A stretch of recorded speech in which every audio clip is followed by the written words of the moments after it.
ଗାଁ ମଝିରେ ଗୋଟେ ଅଙ୍କା ବଙ୍କା ରାସ୍ତାଟେ ଥାଏ। ସେ ରାସ୍ତାର ଏକ ପାର୍ଶ୍ୱରେ ଗୋଟେ ପଥରଟେ ପଡ଼ିଥାଏ। ସେ ରାସ୍ତାରେ ଯେଉଁ ବାଟୋଇ ଯାଆନ୍ତି ସେ ପଥରରେ ଝୁଣ୍ଟିକି ପଡ଼ନ୍ତି। ଦିନେ କ'ଣ ହେଲା, ଜଣେ ବାଟୋଇ ସେ ବାଟରେ ଯାଇକି ଦେଖିଲା କି ରାସ୍ତା ଉପରେ ପଥରଟି ପଡ଼ିଛି। ସେ ପଥରକୁ ଧରି ସେ ଫିଙ୍ଗିଦେଲା, ରାସ୍ତା କଡ଼କୁ ଫିଙ୍ଗିଦେଲା। ସେ ପଥରଟି ଯାଇ ଗୋଟେ ଫୁଲ ଗଛ ମୂଳେ ପଡ଼ିଲା।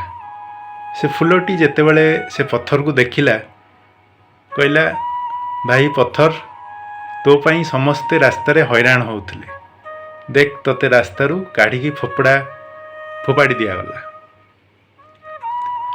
ତ ଦିନେ ସେଇ ବାଟ ଦେଇ ଗୋଟେ ଶିଳ୍ପୀ ଯାଉଥାଏ। ଶିଳ୍ପୀଟିର ନଜର ପଡ଼ିଲା ସେ ପଥର ଉପରେ ଏବଂ ସେ ପଥରକୁ ନେଇକି ତାର ନିହଣ ମୁନରେ ମହାପ୍ରଭୁ ଜଗନ୍ନାଥଙ୍କର ମୂର୍ତ୍ତି ବନେଇଦେଲା ଏବଂ ତାକୁ ଗୋଟେ ଜାଗାରେ ରଖିକି ପୂଜା କଲା। କିଛି ଦିନ ପରେ କ'ଣ ହେଲା ନା, ସେଇ ଫୁଲ ଯାଇ ସେଇ ମହାପ୍ରଭୁଙ୍କ ପାଦ ତଳେ ଲାଗିଲା, ପୂଜାରେ ହିଁ ଲାଗିଲା। ତ ଜୀବନରେ କେବେ କାହାକୁ ବି ଆପଣ ହେୟ ଜ୍ଞାନ କରନ୍ତୁ ନାହିଁ। ସମସ୍ତେ ସମାନ।